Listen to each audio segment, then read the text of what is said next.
Okay, we are live for our board meeting, Monday, May 19th, 2025. We are going to begin tonight's session, an executive session. The executive session will last from 6:30 to 7 p.m. We'll be back out to reconvene with the public at 7 p.m. No decisions will be made. The purpose is to review and evaluate the performance of a public employee. So we will see you back here at 7 p.m.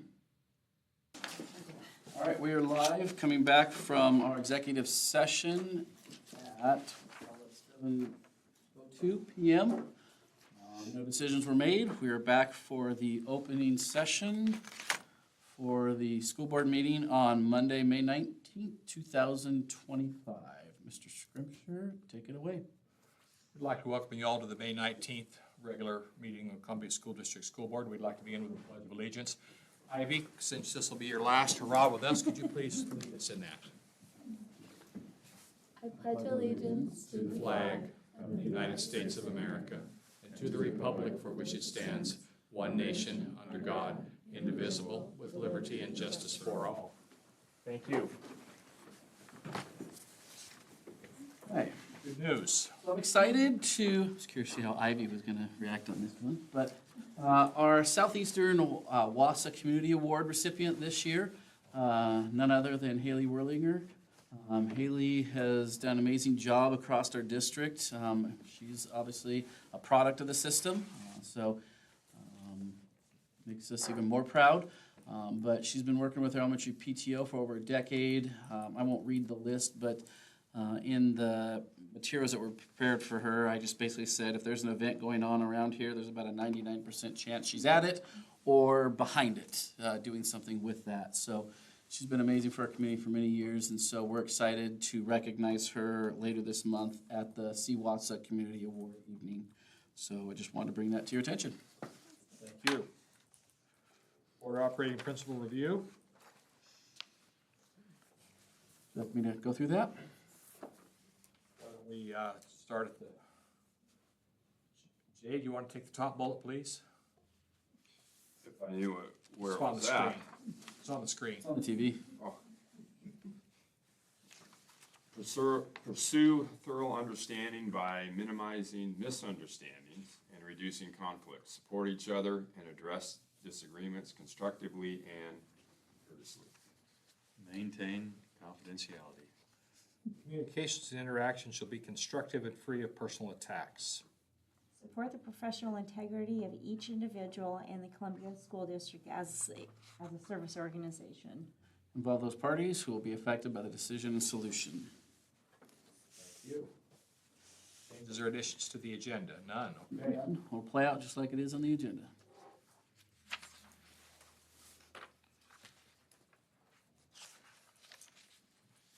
Consent agenda.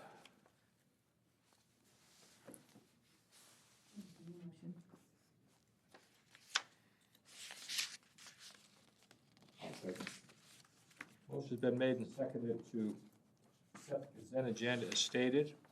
Any other discussion?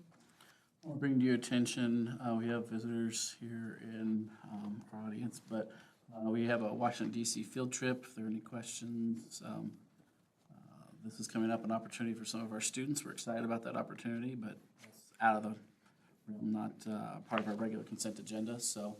How many kids are going? What's that? How many kids are going? We're taking 6 from here, from Columbia. How are they selected? We're part of the migrant education program, and so we were granted an opportunity through the OSPI to take students from our program as kind of like a, what would you say, like an exploration, they get Yeah. to learn. but it's like oh my gosh, they are practicing with our group to give us extra funding. And so they selected our consortium because we have a unique consortium where we support Findlay, Burbank, Richland, and Prescott. And so we have direct, we support students directly, and so they selected us to select 12 students all together, and so we did 6 from here and then 6 from Findlay, because Alma, our migrant student advocate, supports both schools. And so we selected both of those schools to take the students. And how long will you be there? 5 days? 5 days. 4 days, 4 nights. Yeah, so we leave on a Saturday and we come back on a Thursday. So it'll be a fun experience for some of our students, fortunate to have that experience. By policy, all the information's there in the packet with the information there. Thank you for showing up. I might have some questions, but that's to bring that to your attention because that's not normally, it's one that you see in there. When does that trip take place? June 14th, and I did print an agenda of the trip if you guys would like to take a look at it.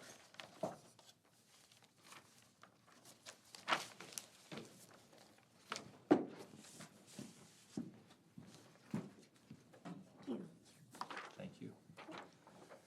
Thank you.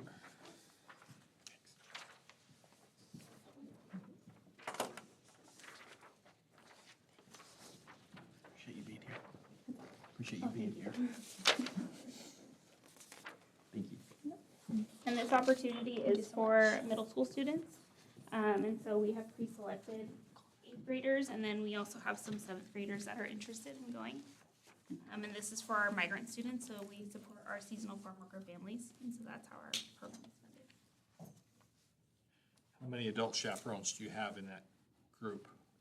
We have right now 2, but it also depends on, so we have 12 spots allocated. If we don't fit all 12 spots, that's completely fine, but as of right now, we have 2, but if we get the full 12 spots, we're gonna send 3 adults. Very good, thank you.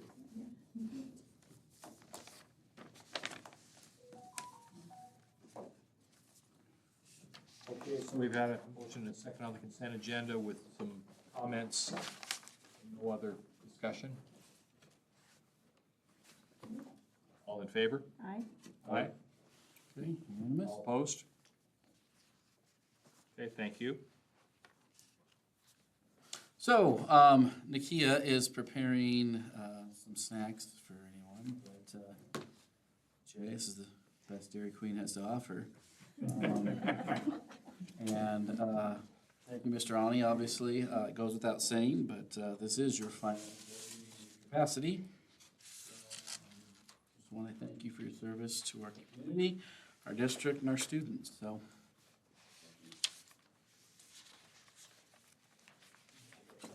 Thought I would. Thank you. Appreciate all that you've done, and enjoy some cake. All right. Hearing of visitors. Thank you. Not hearing any. All right, school board reps also in their final appearance with us this year. I'm excited to bring back to you one final time, Ivy and Oscar. I did ask them if they're planning to come back next year, but I'm waiting to hear from them on that. But I'm gonna let them jump into their last presentation for the school year. Sorry. Okay. I'm gonna talk a lot, by the way, so be ready for that. So softball, we made it to the last round of districts, meaning if we won our last game, we would have moved on to state. Super big bummer we did not. We lost to Warden 17-7. They just kept hitting home runs on us, so not much you can do about the ball when it's out of the park. So a little bummer, but we're losing 3 seniors, which isn't that bad, but they were really an asset to the team. And we were really I feel like this is the most. Oh my gosh, sorry. This is I feel like one of the most family kind of teams we've had. And so it really sucks that they're leaving, but it's nice that they got to be there for that. Several of our track athletes are on the state. We have distance runners, throwers, jumpers. I think we have a few from every category, and I heard one more just was able to move on because somebody dropped out, so that's pretty exciting. Baseball has come to a close, and the other spring sports also. But summer sports practices are starting soon. I know the football team is already in the weight room. There's a volleyball meeting tonight for those practices, and I think cheer starts next week. So really, sports never end when you're a high school student. For other things going on, graduation, baccalaureate, the yearbook has been finished, which is super exciting, super proud of it. We recently had the plant sale that Honor Society helped with, as also the plant science class. That was That was super fun. I got to help with that. And that's a really beautiful. Honor Society hosted the blood drive, which I had never been to. One person passed out, which isn't that bad, but he also passed out like 4 times. So I don't know if that's a win or not. But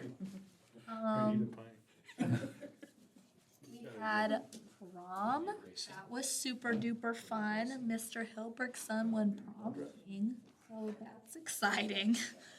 We have state testing starting tomorrow for sophomores, and I think that my little brother said that they're doing it too, so I guess the elementary school and middle must also have state testing, which is a bummer, but it has to be done. It's that time of season.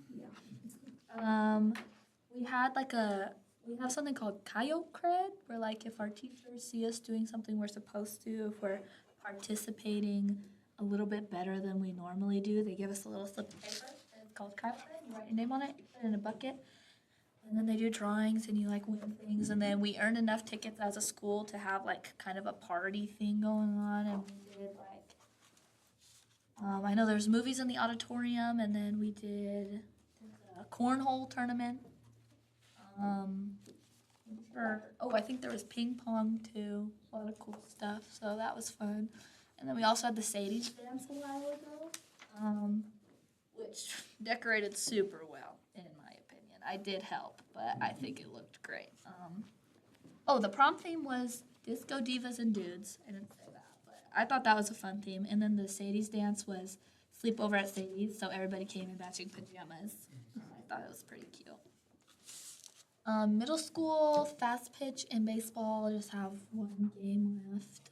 And then there are a couple middle school track athletes. I'm not sure if any of them are going to state. It would be for like maybe their floor. Johnny shaking his head no. No, they didn't. They did not. So don't even worry about that. They had their color run. Those are all the pictures. They did one when I was in middle school, and it was super fun. So that's exciting that they got to do it again. The 7th grade had a field trip to Ice Harbor Dam. The 8th grade moving up ceremony is also in June. There's a band concert tomorrow, I believe. And the ASB hosted an egg hunt, which looked super duper fun. I saw them setting up for it. Really cool. Elementary school, the AR party and store are coming up. They just had their Bugs Play. I love the Bugs Play. It is so cute. Kindergarten graduation is coming up. Their field day is coming up. Marimba Madness concert. Apparently there was like a literacy night where everybody got to read Charlotte's Web, and I guess there was like some photo backdrops and stuff and bonding over the book, I suppose. The Funny Money Marketplace is coming up, which was one of my favorite days ever as a 4th grader. So much fun. And then the 5th grade party, I think I went roller skating or something for mine. So something like that's coming up, which will be exciting for the 5th graders. I'll try to match Ivy's energy in this slideshow. All right, here we go. So FBLA made it to state. It was 3 of us. We FBLA did like cookies and student written letter thank you cards for staff members for Teacher Appreciation Week. They're having a pizza party from the Coyote Den for congratulations at the end of the year. We competed at state for job interview, accounting, computer apps, and American Enterprise. We placed in one of our categories, which is pretty good because there was 500 and something kids there. We're very grateful to have Miss Ani as our chapter advisor. We found out she's retiring this year. It's very sad. She's done a lot for the club, and without her, FBLA wouldn't be where it's at. She's taught me a lot, and I'm very grateful for that because she's pushed me to be a better person. She's pushed me to not give up, and she's done a lot for me. I'm very grateful for Miss Ani. I wouldn't have competed this year if it weren't for her. Knowledge Bowl is done for the year. The team qualified for state and place. Now they're just practicing every Thursday. I put Tuesday. I meant every Thursday for fun, just so they're ready for next year. Honor Society also did stuff for staff for Teacher Appreciation Week. They gave free drinks from their drink business that they're running. And they sold chocolates to raise funds. They held a successful blood drive and logged many volunteer hours. And now the club is just busy preparing for graduation week, which is like the best time to get the rest of your hours you need for your hour log, because I still need like 4 more hours to complete that. Drama Club performed their play over the weekend. These pictures, Miss Weber wanted me to emphasize that these are practice pictures. Because she does not want, I don't know, but she said to emphasize that. The members had a lot of fun practicing and performing the play. I heard a lot of good things about it. It was free. They were just taking donations.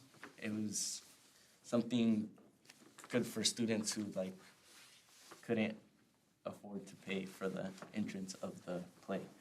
I heard it was really, really, really funny. Yeah. I didn't go myself, but I I heard didn't it was either. fun. But I heard it was good. Me too, me too.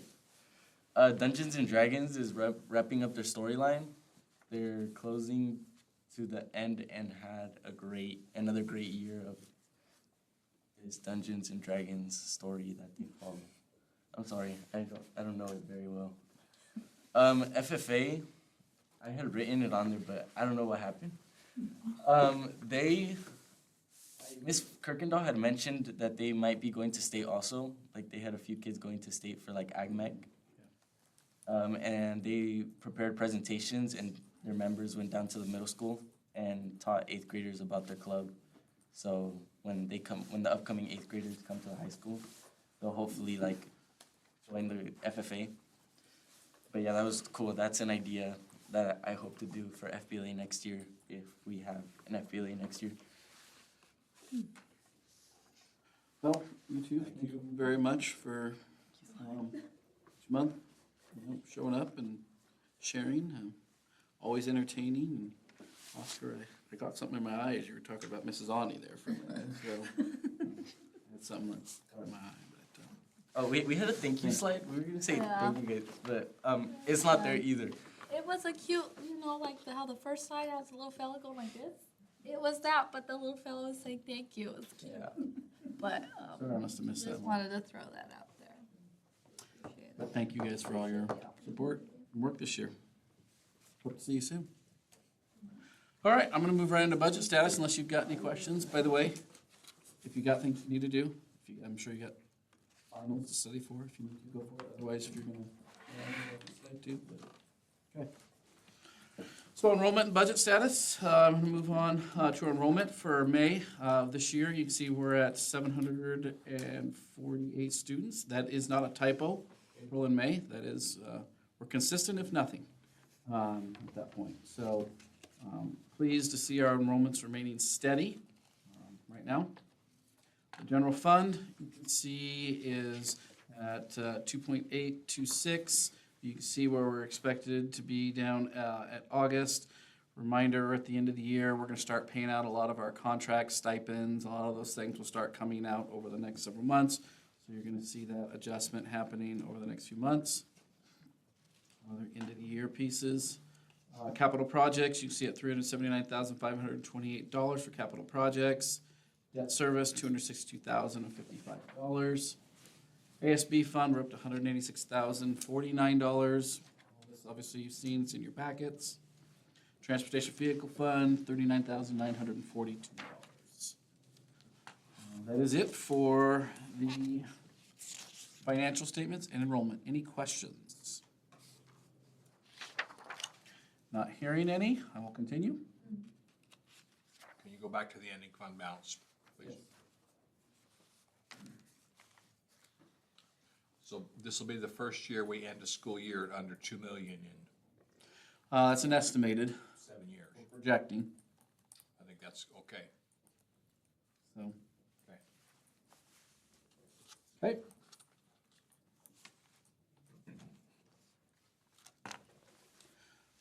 Okay, so moving on to recognition, I am excited and thrilled that our schools have been honored by the State Board of Education. You heard me briefly just talk to you about that executive session as we looked at just goals and accomplishments. But you can see our middle school and high school are recognized by the Washington State program for our academic progress, specifically the middle school and high school. Middle school for closing the gaps, high school growth and special education services. Good job, Kev. Reminder, 16% of our schools, or 16% of schools across the state were honored. So this is not just given out to all kinds of schools. They said 1 in 6 is the numbers they used at the state level. But obviously this is a huge thank you and effort to staff, students, parents. Thank you for their cooperation and supporting our schools. And I will just go through this. This will give you a brief update on that so you can eat your cake, I guess. There you go. I'm Bill Clapp, Chair of the Washington State Board of Education. On behalf of the board, Office of the Superintendent of Public Instruction, and the Educational Opportunity Gap Oversight Accountability Committee, I want to congratulate your school for being honored by the Washington State School Recognition Program for the 2023-2024 school year.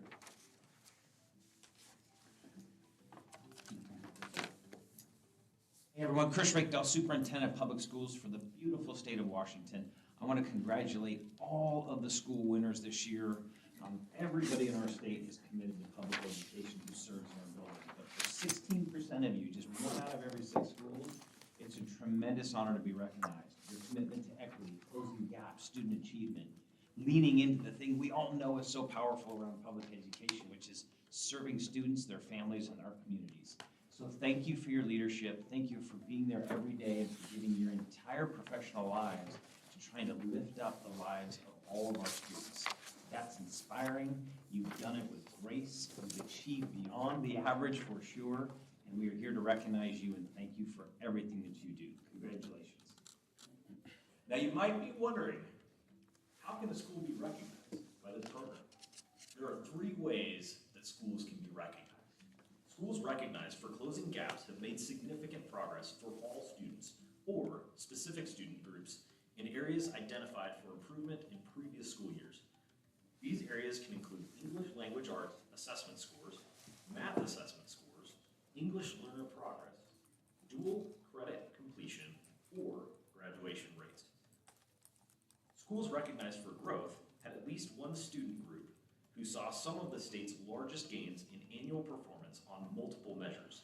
These include attendance, dual credit completion, ELA and math assessment scores, English learner progress, graduation rates, or the percentage of 9th graders who earned all credits they attempted. Finally, schools recognized for achievement are among the top schools in the state for at least 2 of the following areas: attendance, dual credit completion, English language arts assessment scores, math assessment scores, graduation rates, or the percentage of 9th graders who earned all credits they attempted. No matter why you were recognized, it's a huge accomplishment that took a team of dedicated folks to make it happen. And your great work hasn't gone unnoticed. In fact, Governor Bob Ferguson was so impressed that he wanted to extend a personal congratulations of his own. Governor Ferguson, take it away. Hi, I'm Governor Bob Ferguson, and it's really my honor to offer my congratulations to your school for being honored by the Washington State School Recognition Program. Students at your school are not only thriving, they're making incredible strides in key areas of their education. Educators and school leaders worked hard for these wonderful achievements. So did your students. You helped motivate them to put in the work. My mom, my late mother, was a special education school teacher in our public schools for many years. So I know from being her son how challenging it is to be a teacher, and also how rewarding it can be to make a difference in a kid. So I just want to appreciate you on behalf of the people of the state of Washington for your hard work, and congratulations on this really impressive achievement. So from all of us at the State Board of Education, congratulations! Let's take time to reflect, but mainly celebrate and continue this energy as we move forward. Okay. So, a lot of good work going on out there. This really goes, again, it's across our entire district. It's a reflection of the work that's really just going on all across it. So our staff and students deserve a lot of recognition and praise for this. So, excited about that. Sorry, I'm not gonna put that here. There we go. Andrew, we'll move on. Any questions before we move on to our administrative reports? Okay, I bring to you for the 16th year in a row, apparently. 18 years total, but 16 years doing the reports. Okay, 16 years reporting. Go ahead, Andrew. All right, so this is kind of a year in review on how last summer went all the way through the year. So I always like to begin the presentation with kind of describing and taking note of the help that I get. So Murr Jones has been with us 4 years, and he's been my right-hand guy to handle anything out in the field that's going on, while I can kind of sit back, plan out, work on infrastructure. And so he's out in the field with the students, with the staff more than I, and so I just wanted to recognize him for his help across the district, and I couldn't do it without him. And we also have the Student Tech program, and so throughout the year, we try to hit on a few items briefly, just kind of get a little bit of a taste of some of these concepts, kind of pique their interest, see if they're interested in any of these things. We go through PC, mobile device troubleshooting, Chromebook repairs, some cybersecurity, network engineering, and some web pages and some brief coding. This year we had Dominic Way and Phoenix Pierce. Dominic's a senior this year. He's interested in teaching as he graduates. And Phoenix is a junior this year, and right now she has an interest potentially in biochemistry. Phoenix was really good in repairing Chromebooks, so she said bring it on whenever they would come in, and we definitely had plenty of those. So kind of the 4 main concepts of this year revolved around these 4 things. We'll go through them one by one. First up is app management. Since starting the one-to-one program, it seemed like every year we kept adding more and more applications and usernames and passwords. We're just kind of a bit of a mess trying to keep track of them all, so we needed one big solution to bring it all together, and that was going with ClassLink. ClassLink offered a one-stop shop where you could tie all your apps into one username and login, and that helped, I believe, staff and students out across the district. And so I think we've been happy with that. Took a little bit to get going, but we've been running with that. We now move into Chromebooks. Chromebooks are a major focus for us, making sure that those are up and running. We're now with our one-to-one program. We've been running since 2019. We're well above 770 Chromebooks.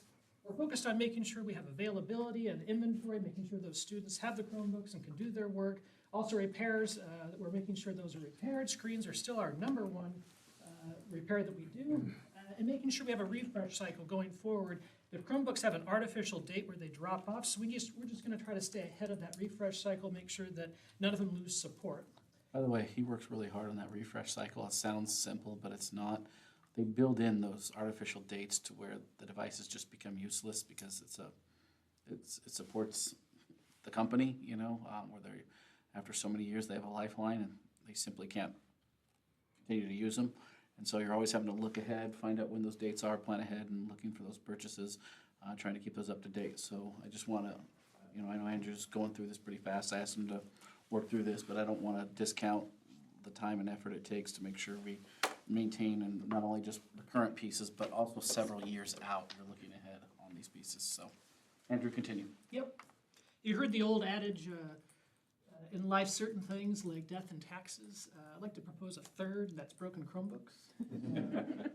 They definitely come in. This is some of our graveyard that we work through whenever there's a part to pull from, a keyboard, a screen, or whatever that may still be available. We kind of salvage out what we have and get those Chromebooks going again. Incident damage report, you can see last year's numbers to this year's numbers. Middle school was always our high number, no matter which year it is, and that's the same for any district across the United States. We are down a little bit with the middle school, which is good, and the other buildings kind of upticked a little bit. So those are those numbers there.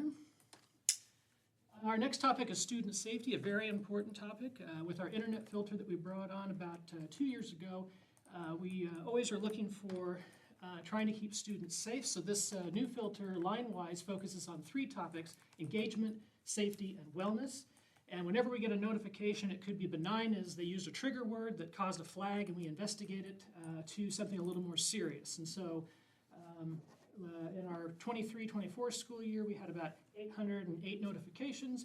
We are now way down to about 299 for the year this year. So I really have to credit Murr for his work going to the middle school right at the beginning of the year and really identifying with the kids and talking with them on what expectations are. And this public system that we're using is recorded. People can see this.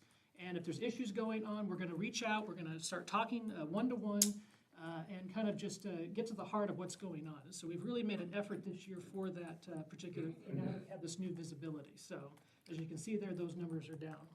That's important, just going back on those numbers, though. I mean, I wanted him to emphasize that, because we didn't lower the standard.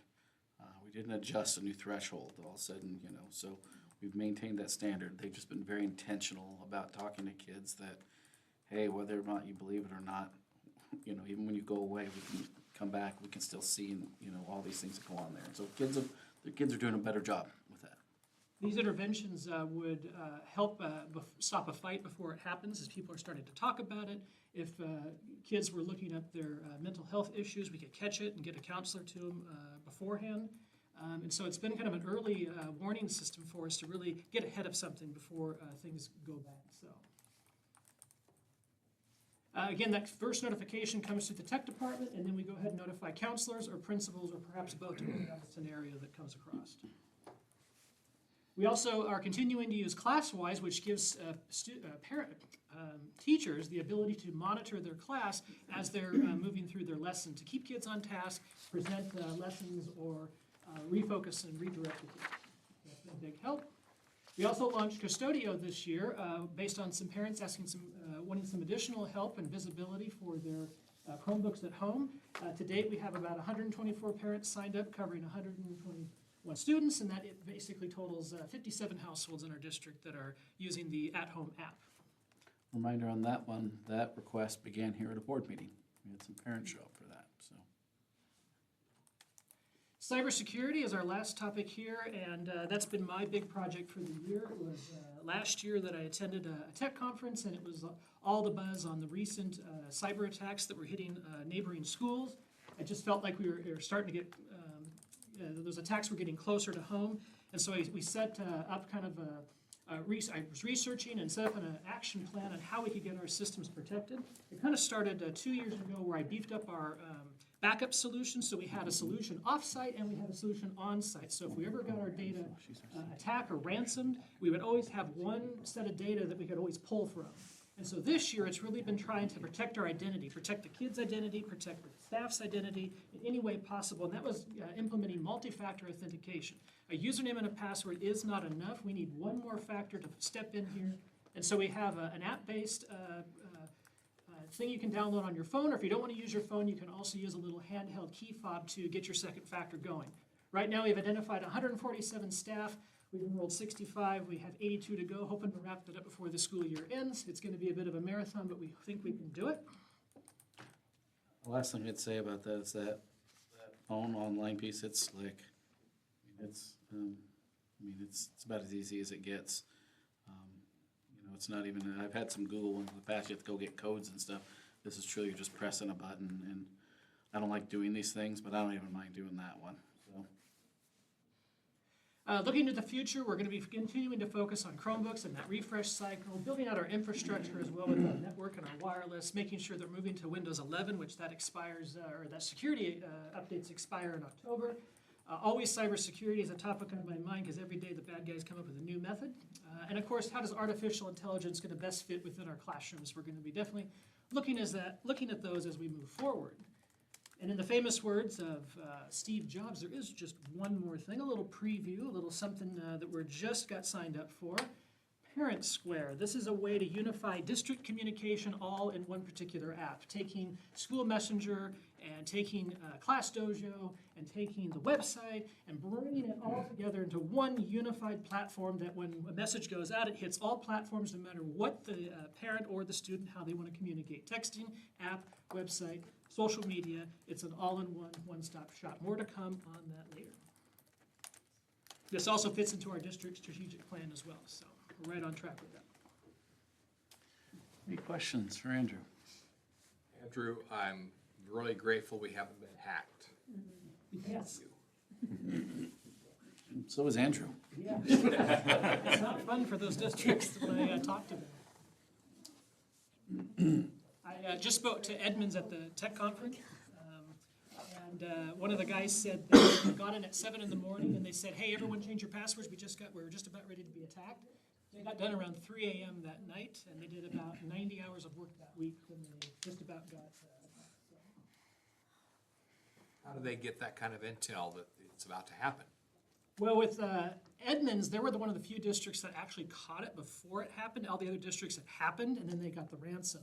They have enough staff, 30 different staff members, always monitoring, checking logs, doing everything, that one of the guys caught just enough of it to be like, guys, this is happening, we need to shut down the internet. So they basically self-selected to shut the internet off for 10 days while they had to purge the systems, clean up, and get everyone back on track. So for that district, they had to go back to remote learning to cover those 10 days while they cleaned everything up. What we might be looking in the future is finding an early alert system that we could purchase here that could help me look at logs and get that data. I'm not able to look at every single log all the time, and so it'd be really nice to have a system or a program in place that could help alert me, just like we have that content filter for the kids. If we can have a cybersecurity alert system, that would help me and start to detect those early signs as the bad guys are starting to look in and try things. So that would be something we look in the future. For the districts that get hacked and then they pay the ransom, is that a public notice, publicly available figure, or is that pretty hush-hush?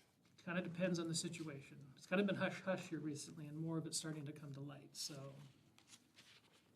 It's becoming common with, in the pieces that we do also with insurance as well too, because of the volume that's happening and the numbers that are exchanged sometimes with those, depending on the size of your district.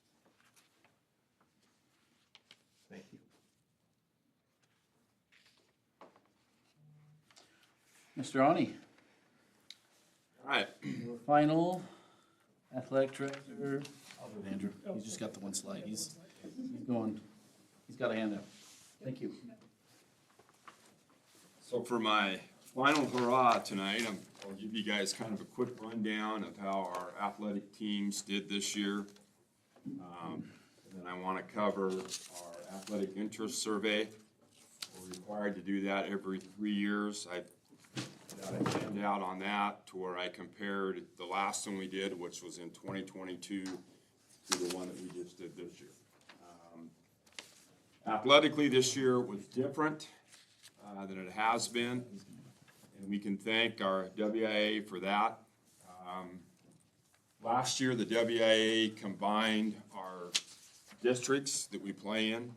So we've always been in District 5. They combined District 5 and District 6 together. And what that meant to us is that we had to figure out how are we going to have a playoff with the teams up north. So what used to be our district playoffs were when we crossed over with the other side of our EWAC league. That's no longer the district tournament. The district tournament is when we play the teams up north. That's caused a lot of headaches because we had to find neutral sites to where we could play those games. The WA also informed us that when we found those sites, if they were going to charge us the facilities use that we had to pay, that was not coming, or that was not going to be paid by the District 5. So this spring, our league, the EWAC league, is going to have a pretty big bill that we have to pay for site use. I can't say that that's going over real well with the athletic directors from our league and the athletic directors up north. But anyway, we found a way to get through it. I thought it was interesting with our girls basketball team because I can't remember what game it was that they had played. It was a game that we won. And the girls came up afterwards and said, "Do we finally get to go to Spokane?" I said, "No, not yet. You still have to go through another tournament or another couple games." So it was different, it was new. Hopefully next year it'll be easier because everybody's a little bit more familiar with how this is going to play out. So if we kind of go through the year, starting in with our fall sports, this is, I believe, the 4th year that we've had a girls soccer program. This is the first year that they made it to postseason and were involved in a 3-way tie that we had to play that off at Granger. Our girls ended up winning that, so they made it into our league tournament and actually won a match there and then lost out. I believe it was their second match in the EWAC tournament. Football, finished second in our division. Managed to make it to the state tournament, which is the round of 16 teams. Got to travel to Napa Vine, make the long trip, cold trip, and their season ended there. With volleyball, still kind of in a rebuilding phase. They did not make it to the playoffs. Moving into winter, another change that was made with wrestling, we used to have a regional round that kids would have to go through in order to qualify for the state tournament, which has always been in the Tacoma Dome. So the regionals this year were actually, all of those matches were moved into the Tacoma Dome, which in our case allowed a lot more kids the opportunity to get to go and wrestle in the dome. We had some kids that came very close to placing, didn't quite get there. Girls basketball, touched on this a little bit earlier. We ended up tied for the divisional championship. When there's ties that can't be settled, then we go to the number draw. And luckily I pulled the right number out of the hat, and we ended up going in number one. We played for the league championship, came up a little bit short in that. They managed to finally make it to Spokane, and the girls got to play one game in the arena, which takes a lot of work to get to that point. And so that's something that they should be proud of. Then we get to the boys basketball team, and you talk about having a tremendous year, can't do a whole lot better than what our boys did. They were the divisional champions. We won the league championship. We won the district championship. And as everybody knows by now, we won the first state championship in our school's history. And if you look at the run that that group of kids had, I don't think that we really understand how hard it is to do something like that. Last year, the boys played in the championship game, came up a little bit short. This year, they go back and they win it to not only get back to the championship game, but to win the championship game. That doesn't happen very often. So that's something that we can all be proud of. Spring, baseball team, kind of like our volleyball team, they're in a rebuilding stage. Fast pitch, she touched on that a little bit earlier. They made it to the postseason, beat Goldendale in our league tournament. Then they traveled all the way up to Brewster. And that was a game that I don't think there was probably very many people that thought the girls were going to win that game. And they did, which moved them into Saturday, and had an hour rain delay. They finally got to play, came up a little bit short against Warden, and their season ended. With our track kids, they've gone through our divisional matches, which we hosted here. That was just our side of the league. Then last Thursday, both sides of the league went to Granger for what's now called our league meet. Then this week, we have, 12 kids? Yes, 12 kids competing in 19 events that will go to Central Washington University for our district meet. From there, then they will advance to the state meet, which is in Yakima. So if we look at the 10 athletic programs that we have, 8 of those made it to postseason, and not only made it to postseason, but won some games in the postseason. And I think that that's something that we should be very proud of, our kids and our coaches. If we look at our middle school sports, obviously at the middle school level, it's not supposed to be about winning. It's supposed to be about improving and getting better. Our numbers this year, our participation numbers, continue to be very good at the middle school level. We were able to have 3 volleyball teams. We had 3 basketball teams for both the boys and the girls. Boys wrestling, the numbers were a little bit better than what they normally are. Girls wrestling is probably the one sport where our numbers were not what we would hope that they would be. We have enough kids for 2 baseball teams and 2 softball teams. middle school baseball and softball, baseball and fast pitch, sorry. They will end this week. They're playing in Waloop today, and then I believe it's Wednesday, isn't it, or Wednesday or Thursday? Wednesday, they'll wrap the season up in Connell. So like I say, that's kind of a quick rundown of how our seasons went. If you look at the sheet that I gave you, if not, there's some that are available over there. Since I'm not real good at PowerPoints like everybody else in here, and the reason that I'm not, Oscar was bragging on Mrs. Ani. Okay, I can't do a PowerPoint because my lovely wife won't allow me to do that because she just has to take over and do it for me. So anyway, that's why you don't have a PowerPoint today. That's a good thing though. So every 3 years we have to do what's called an athletic interest survey. And the weird part about these is that there isn't really any place that we officially have to turn those in.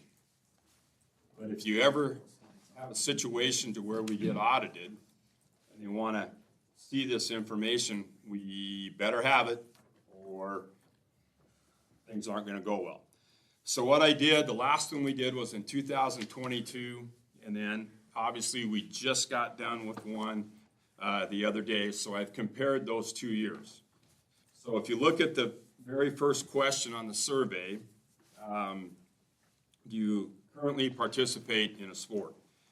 If you look at the middle school column, in 2022, 56% of our kids turned out for a sport.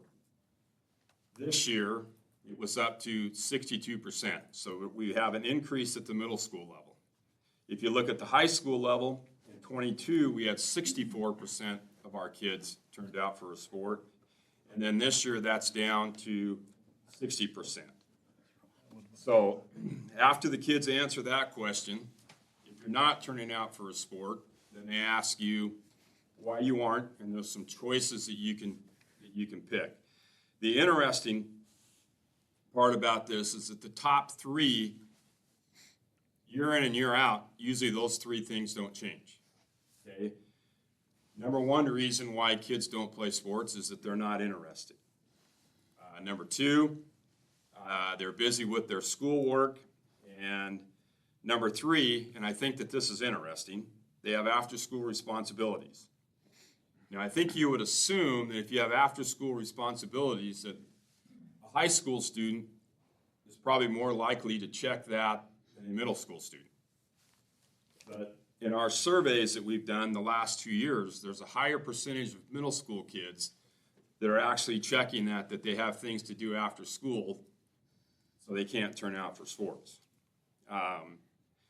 The next question, do you currently play a sport that's basically outside of school? This is typically the kids that are in club volleyball, AAU basketball. Now we throw in 7-on-7 football.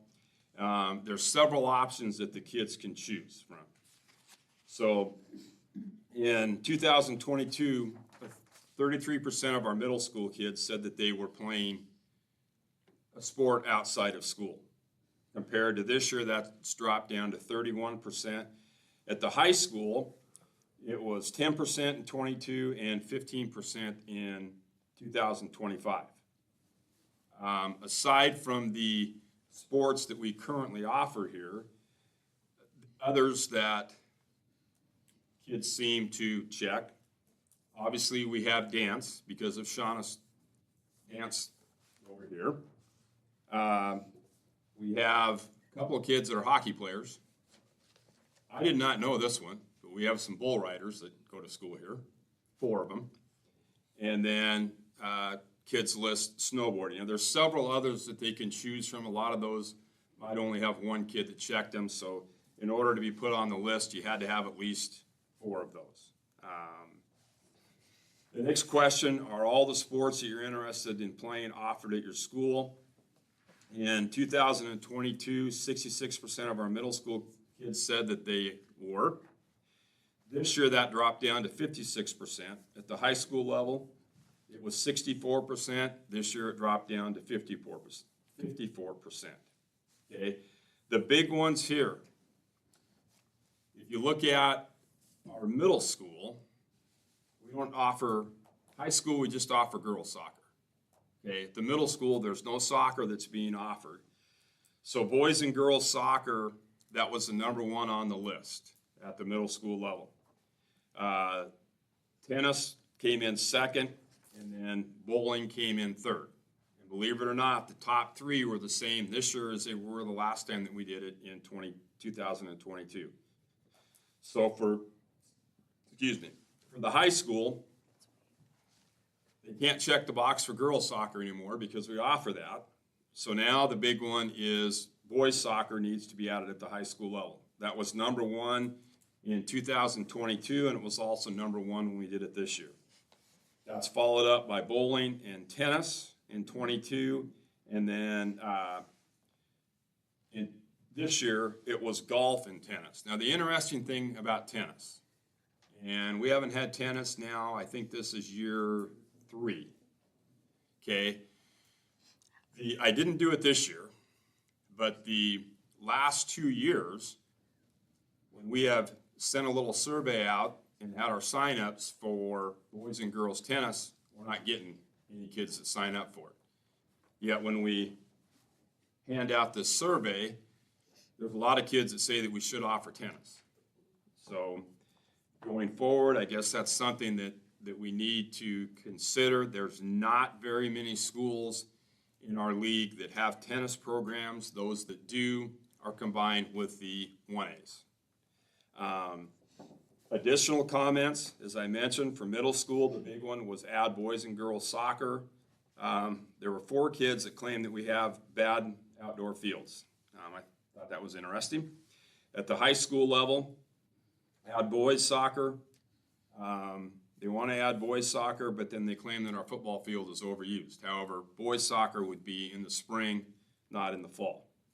The last 2 years, we've had kids that have mentioned that they have concerns over coaches in 2 of our programs, and both of those were mentioned not only this year, but in 2022 as well. So, any questions on the survey, interest survey? So we haven't had a tennis program for 3 years? For 3 years, yes. You're giving me a blank look. I didn't know that. So, 3 years ago, we had nobody sign up for tennis.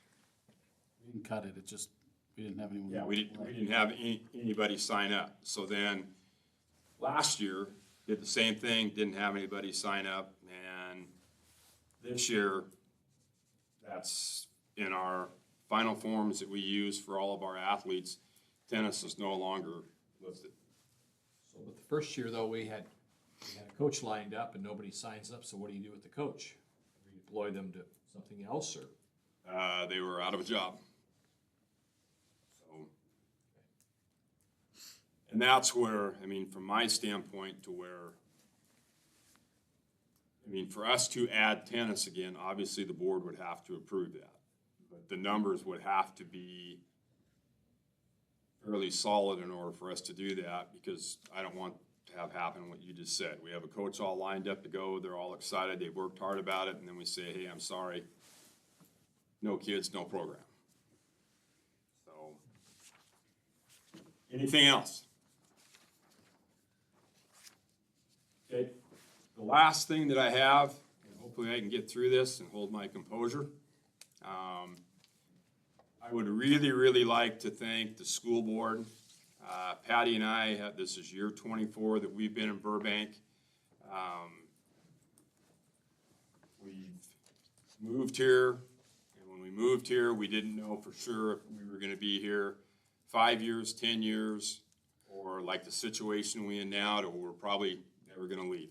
So this has become home for a lot of years, not only for us, but for our kids. I feel like I've always had a good relationship with the school board. You guys have been supportive and easy to work with, and I appreciate that very much. And then we get to the guy sitting over there, Mr. Hilberg. We've been through, well, I guess I can count Bruce. Bruce Hawkins was the one that actually hired me, but so 4 superintendents. Okay. I have a lot of respect for Mr. Hilberg. He's always had an open door policy. He's very easy to talk to. He's, in my opinion, the best superintendent when it comes to a volatile situation. He has a way about him to where he can get his point across without upsetting everybody in the room. There's been so many positive things that have happened to us over the last 24 years. Do we want to retire? Of course we do. Are there going to be things that we miss? Yep. And I've already had some weird things that have happened in the last couple weeks, like walking into my office and sitting down in my chair and going, I've spent more time in this chair than I have in my recliner at home. And there's just weird things that you think about. It's going to be hard for me to go to our sporting events and not have my coach's hat on, or not looking around for kids that are running around and doing things that they're supposed to. I hate to say that's not my problem anymore, but it's not my problem anymore, and I'm going to have to learn how to just sit down and watch. So with that, thank you very much. We really, truly appreciate it, and we'll be around. I was on the board when the Auni's got hired, and I remember how excited Bruce Hawkins was when he came to that meeting. He said, hardly ever do you find two really good teachers who are married. He said, they don't go together very often. He said, we've got a couple, the wife has a strong business education, high school, FBLA, business stuff. The husband is a successful coach, athletic director, you know. Bruce Hawkins didn't get excited very often, but he was really excited that day. And we were excited too. So, thank you. Thank you. Okay. I'm not gonna try and follow that because I'm not going. Thank you, Jay, for all you've done for our district. Thank you. It's you. Keely.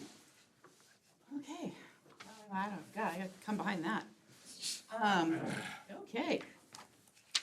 So in your packets, I gave you the big mammoth report, which is the district-wide four-year plan. So normally, all of our CTE programs do their four-year plan in conjunction with our advisory programs. And they do their own individual plan over 4 years. And then we condense that into our district-wide plan, which is what I brought to you today. So that's why when you'll see in your mammoth plan, in your boredom, if you feel like reading through that in the size 8 font, it's broken out by program area with what our goals are.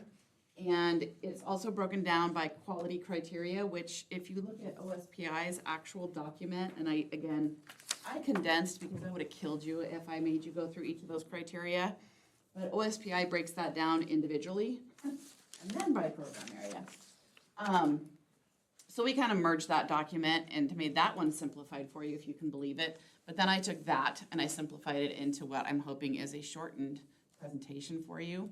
So I just kind of wanted to quickly go through in a nutshell, and I'll leave this reading for you at a later time. So real quick, just wanted to kind of go through some highlights. This is not always the case with us, and I was really thankful this year for some grant funding. Usually when I work with OSPI, I'm not always as fortunate. So we applied for some grant funding this year, and we're able to get $60,670 with OSPI. Everything that we applied for, we got. So I was really happy about that. I didn't always get the amount I wanted, but I was able to get at least the grant awards. And so in a quick nutshell, these were the grant awards and where we were intending to utilize those funds and trying to help with our CTE budget so that we could at least still send our teachers. We really like to get our teachers an opportunity for professional development. We like to be able to send them to their conferences so that they can stay up to date. You know, we have to remember that our teachers are teaching every year, and they're teaching in a content area where they're not able to really get back to industry. And if they're teaching about industry to our students to get them out into employment, we really want to make sure that they're staying current with what's going on in employment and in industry So it's important that we send them to those conferences so that they can learn what's current. So we really do try to get them to do that, and that's kind of a little bit of a summary of where we were able to spend some of our funds. And I'll talk real quick about the last one here in another slide. So we applied this year for a high demand grant and was real thankful that we were able to get not quite as much as I wanted, but happy to get what we did get. It's been a long time since we were able to get new computers in the business and marketing programming area, and so really thankful to be able to do that because OSPI really only allows us to roll over 10% of our CTE funds. So no matter how good of a job we do in saving, we're just not a big enough district. We can't roll over enough money that would allow us to take all of that money and be able to purchase an entire computer lab. So the only way we'd be able to do it is be able to purchase like 1/3 of the lab every single year, and that's not really feasible. So being able to get a high demand grant like this for us to be able to take the entire computer lab and be able to refurbish it with all brand new computers, which is really untimely because Patty's retiring. So lucky we get brand new computers and then she's gone. But I'm really thankful for this opportunity. So, you know, Andrew's done a great job for us and able to jump on this really quickly for us to get a low enough price before tariffs hit and everything, and get those ordered quick enough for us. So we have them here. They've not all been installed obviously yet, but we have them here at the district. And then we'll be ordering 30 new monitors that have yet to be arrived. And then with the grant funds, which is a separate grant, but we were able to get the amount there to also go ahead and pay for the renewal in the softwares so that Patty will have the new Dave Ramsey curriculum for the new person that's coming on board, and then also be able to renew our software for the MindTap licensing that we use for Microsoft Office licenses for computer apps so that we can continue that again and not have to take that from our state budget. So excited about that. Thank you, grant funding. And then our student kind of highlighted this a little bit earlier, so I just wanted to kind of talk about this, and I'll show some pictures. But this was new. One of the things that we've really been having some conversation about is how we're bringing CTE down into the middle school. And so this year, in Holly's ag classes, what they did, a freshman actually came up with this idea. And so what they did this year is they worked with Mike in the middle school, and the FFA students divided into small groups, and they did teaching lessons. And they took a look at every one of the different classes that they currently teach in ag, including ag leadership. And they went down into the middle school, and they taught little lesson plans, and I'll show you pictures here in just a second. And they taught lesson plans about each of those different classes to kind of introduce students to what are the different classes that are offered at the high school so kids can kind of get an idea. And it was a really good experience for our middle school students, or I'm sorry, our high school students as well, in teaching some of those. So I'll show you those pictures in just a quick minute, but that was our spring into ag. And then we're looking forward this next year into looking at building out the multimedia or broadcasting course into a CTE course. So we're working on that now and what that'll be looking like. So we're excited to try to bring that down into the middle school and getting our 8th graders involved in CTE. And again, that early exposure. Because again, we really want to empower our students. We're really having these conversations a lot earlier about letting students become the drivers of their academic and career learning, and helping them drive where they want to go with their career aspirations as they think about their post-secondary. So whether that's onto a university or whether that's onto training or where that is, but really wanting them to kind of be that driver and getting that earlier exposure for them. So these are just some pictures of what the kids were doing in that spring into ag. So hopefully I can kind of, let's see, so the one that's teaching at the projector, she's teaching about plant science right there, and I think you can see the students over here on the left. They're using pipe cleaners, and so they were actually learning about plant anatomy. So they were making plants with pipe cleaners, but they were looking at plant anatomy for horticulture. And then, I kind of got a glare, but I think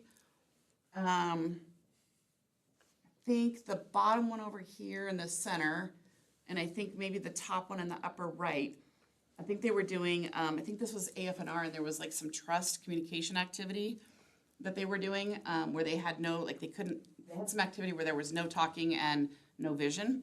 and it had something to do with AFNR. The bottom one, there were some 2x4s, and that was ag leadership that they were doing. And I'm not sure if that other one up in the top, but they were also in animal science, they had to learn anatomy, the external anatomy of a dog. ANFR. Oh, is that what did I say? What does it stand for? Oh, sorry. AFNR is Agricultural, Food and Natural Resources. Sorry. I had to think about that. We use abbreviations so much that I don't even stop to think. So those are some pictures of what some of the different units look like. And all of the kids also, as they thought about their lesson plans, they had to take that back to the FFA organization and propose how much they were going to be able to spend and whether or not they were approved for that spending amount before they were then able to take those lessons and teach. So they spent a day in the middle school, and then what am I doing? I'll do it. Oh boy. Okay, so this is like really size small font. Holy cow. Sorry. Maybe I could do it on my own. I can read it fine. Can you? Okay, well, I'm blind. Okay, so what I did was this year I just really wanted to kind of get an idea from the teachers directly themselves. So I wanted to know boasts and brags. So I asked them specifically. I sent an email out and I said, what were your top 3 accomplishments, or what did you think was the best successes in your programs areas this year? Because I'm not always in the classroom. So I wanted to know what their thoughts. I had my thoughts, but I really wanted to know what their thoughts were. So for Holly, she said she had 3 sections of classes in ag that were mostly freshmen. So she said she was really proud of the fact that she really got them, especially post-COVID, just really feeling like she was able to get those students back engaged and really understanding how to learn again. So she was really proud of that.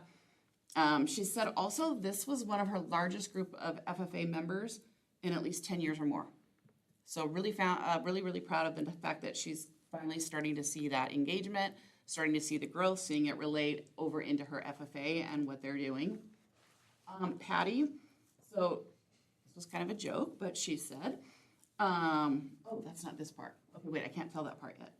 So she said, last year they ranked 8th in the state for the number of Microsoft Office certifications that were earned by students. I can't even read this because it's there. And this year they even surpassed that. So they ranked 6th this year with 76 Microsoft Office certifications that were earned by her students at Columbia High School. So that's pretty huge. If you think about it, like 6th in the state, that's quite an accomplishment. And I don't mean to like put down any of my other school districts, but nobody even comes close to that with the other school districts that I serve. So I really want to brag on Patty for being able to do that. And I'll tell you some of the other numbers. So I messaged her today. She actually came back with 3 of her kids placed in the top 10 in the state for PowerPoint certification. Because I was asking her last year, she had shown me a picture of all of her students back when she had the 8th in the state. So I asked her if she had taken yet another team photo of all of the kids that were in this last group. And she said, the girl that took the photo, she won't get it for me until tomorrow. So I said, well, send it over to me anyways. But she said that, 3 kids placed in the top 10 in the state for PowerPoint this year. James Finley Wilson placed 4th. Juan Patron, I think, placed 8th, and Joseph Link placed 9th. So that's huge. And PowerPoint at that, like, we're not even talking about Word, we're talking about PowerPoint. So to me, that's huge. That's quite an accomplishment to get that far. And that's, to me, honestly, really good too, because most of the time she spends in her class is mostly working on the front end, is Word, and then into Excel, and then into PowerPoint, so that she's getting that far. So to get students to place that far, that speaks really highly of her skill. She also said her students gain real-world career experience with the mock interviews that she does. We have a great advisory committee that works with Patty from PNNL and WRPS. We have representatives that serve on that. She also had students that went with Natalie to Columbia Basin College, and they had an event called the Holiday Hustle. And her students that were on the yearbook staff won first place, and each of those students took home a $1,000 scholarship to CBC. So that was excellent. We were really excited about that.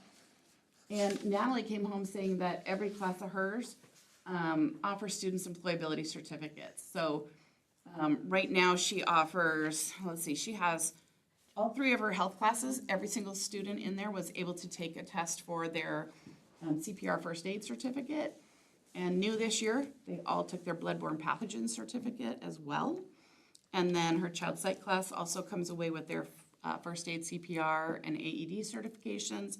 And so do her 2 sections of foods actually also come away with their food handler's permit. So every single one of her classes offers a student an employability certificate. So that's huge for us. And then they also do some community service through their Project Goodwill. And then just this last, I think it was not last weekend, but the weekend before, they came away with the Judge's Choice Awards this year. So that was exciting news for us to be able to hear. And so this was, again, I asked Fast Forward. I said, tell me where you guys want to grow, because I have my vision for where I think that the program should go, but I really want to know what they thought. So Holly said she, again, wants to bring back the FFA alumni, involve them now more in what they do, bring them back into the classroom, have them judge the events, help with the activities that are going on in the classroom, and helping to recruit more members. This summer, she'll be attending 2 more CASE institutes, so she's going to get trained to be CASE approved in order to teach the small engines class, and also be able to add in, I think it's the veterinary medicine and animal health class.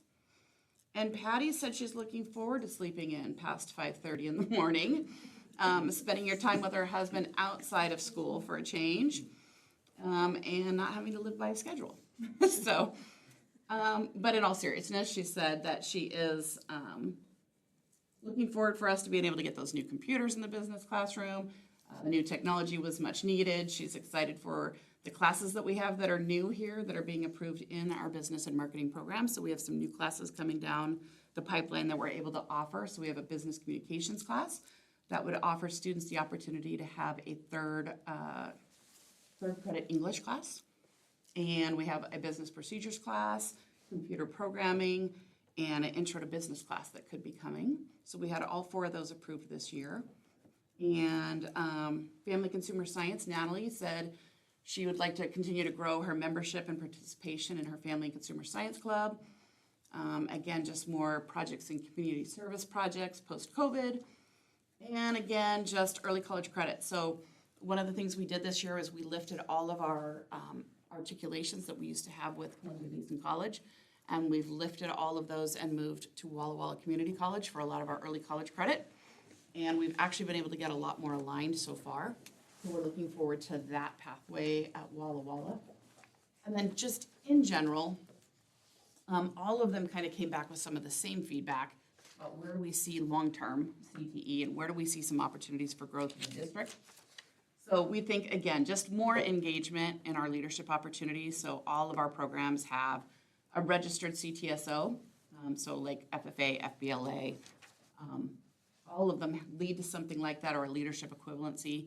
So again, we just see a great opportunity there for our students. We want to continue to grow that. We want to expand those credit equivalencies. So whether kids can take a course as either like a CTE and they can choose to use it as math or CTE or English or CTE or art. We want to have those options be available to students so they can use it in more ways than just one. We also want to expand and diversify our advisory committees.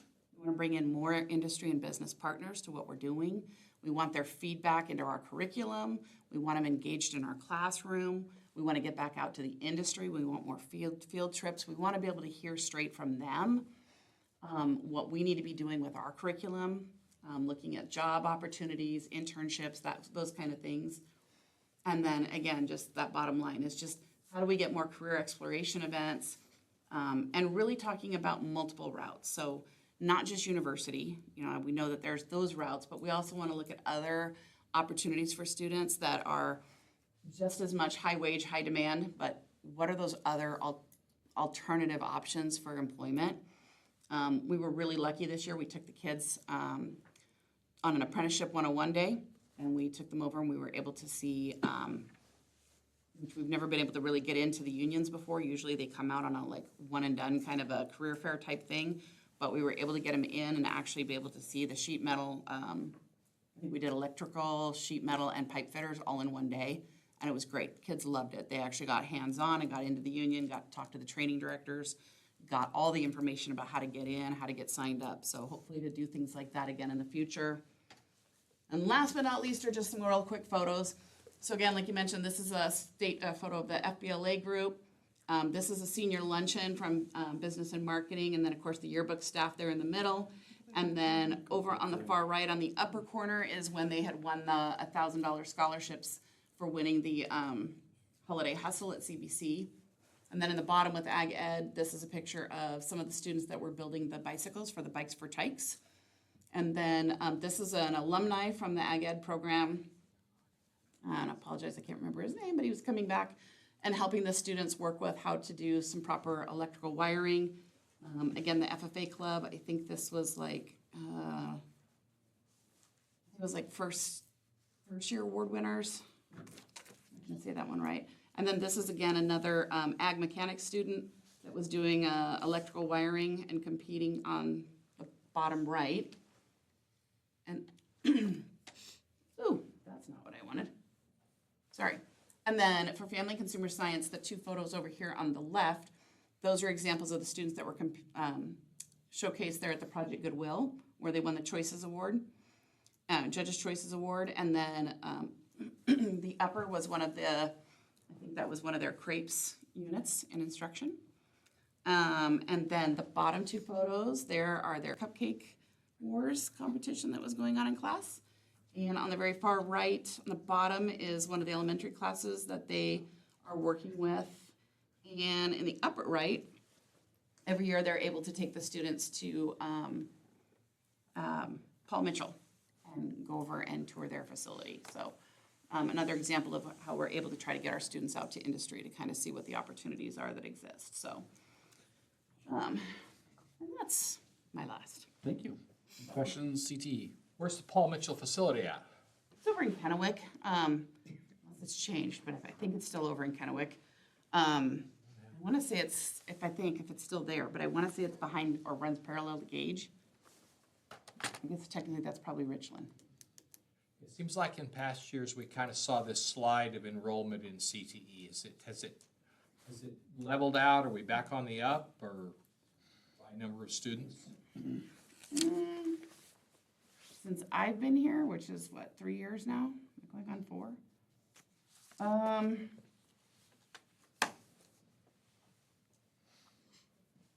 It's been about the same. I haven't really, I think, I would say I'm more encouraged now that we're able to go into the middle school. It's kind of been capped because we have the same 3 teachers. We've been able to change some courses. I would say I'm excited in the fact that we've been able to offer now, like we've been building some courses, so we have some different offerings that are gonna be able to come to our students. And I think some of the future discussion we've been having is thinking about being more strategic in our offerings and stacking things so that to add more breadth, being able to do things on a every other year rotation so that students have access to more. So thinking like if Holly, for example, has more case classes that she's now certified to be able to offer, but obviously she only has, say, 6 class periods or 5 class periods. She can't offer all of those things. So maybe being able to stack them on an every other year rotation so the kids can still access things, even though you only have the 1 teacher. So trying to look at things like that, or trying to look at classes like in business, where can we take classes that can offer that extra credit equivalency? So if students can still take a business class but still be able to access that 3rd credit English. So where can we fit that in and still only have those 3 teachers available to you? So, Thank you. yeah. Questions? Okay, I'm gonna keep rolling. We're gonna move right into policy. This is a first reading, and we have 1, 2, 3, 4, 5 policies before you tonight. All 5 policies are essential from WASDA for various reasons, whether it's RCWs, several of them updates on that, but it's our first reading, so I'm not gonna go through any of them super in depth unless you want me to provide you more of an explanation. We'll have an opportunity to come back for a second reading next month, so if you've got an opportunity to take a look at those, feel free. But you can see we've got a new policy on course design, selection, adoption of instructional materials, library information and technology programs, transition to kindergarten. Again, you kind of see a lot of this has to do with changes in laws, RCWs, sexual harassment of district staff prohibited. This kind of has a lot to do with the 2024, 2020 version of Title IX that's recently been going on between the state and the federal level. And then up more recent, the capital assets theft sensitive. Andrew and I have been having many conversations about that more so recently, but adjusting that based on recommendations at the state level. Any questions about first reading through policy? You have an entire month to take a look at it. If you have any questions for me, let me know. We'll come back a month from now, but I'm perfectly okay with them as they sit. Not hearing any, I'm going to come back to unfinished business. I haven't brought much unfinished business back to you, but this is one I've notified you via email about. Last month, our April 28th board meeting, we declared 2 buses, one for surplus and one obsolete. In our process of declaring one of those buses obsolete, it came upon that we may have someone interested in that through one of the local dealers that have worked with it. If we declare it obsolete, you eventually just scrap it. So to be good stewards of not only our community or public, but with dollars, I'm coming back to you tonight seeking a declaration of bus 4, moving it from obsolete to surplus so that we can properly surplus it. Obviously, if it doesn't go by surplus, it would go to obsolete as it was before, but you took action, declared it obsolete on my request. But I'm coming back tonight asking if we can flip that, if you're okay with that, to surplus, allowing us to surplus that if needed. That would take action, would necessitate action. I will make a motion to move bus 4 from Obsolete obsolete to surplus. surplus. I will second that. Motion's been made and seconded to move bus number 4 from Obsolete? surplus. Yes. Any other discussion? I thought we approved this, I guess we talked about it. Last month, yeah. And we did do, again, one we did surplus, and that one is still going through the process, but if you remember, there was a question on the turbo on this one and the amount of money it would take, and we thought there was no way anyone would possibly be interested in that based on the money it would take to overhaul that engine. And the process of saying, hey, we're going to surplus it, someone said, hey, wait, hold on, I might be interested in that. So, again, it was kind of dumb luck, but All in favor? Aye. Opposed? Thank you. okay, moving on. Out of curiosity, have we had anybody interested in bus 16 yet? I would have to go back and check. It's a formal bid piece on it, so I gotta go back. We've completed the cycle where you have to offer it to public schools, and we have not completed the cycle where we're out to our community yet. So that's not due yet. So at our next meeting, I can tell you what that is, because you're required to put so many days in between that. So it just hasn't finalized yet. Ask me again next month. New business, looking to accept the CTE 4-year plan. Keely talked to you about this, and this is looking for action. I do have all the slides. We're not going to go through that because you just heard her talk to you in detail about that. But this is what I'm seeking approval on tonight. I will make a motion to accept the CTE 4-year plan. And I will second that. Is ours going to say Kona Benton district-wide 4-year plan on the lower right? No. Okay. All in favor? Aye. But your logo will stay the same. Thank you. Okay, moving on, board calendar review, next month, June 23rd. We'll come back and see if we can get that board reorganization done. And end of the year, we'll have our administrative SIP updates. That's kind of the end of the year wrap up. We'll have our administrative team. Any other suggestions at that time? Our board budget piece will not be coming to you until July. So we have a month before that. So any other questions or thoughts before we adjourn? Stand adjourned at 8:26. Thank you very much. Thank you all for coming. Have a good evening.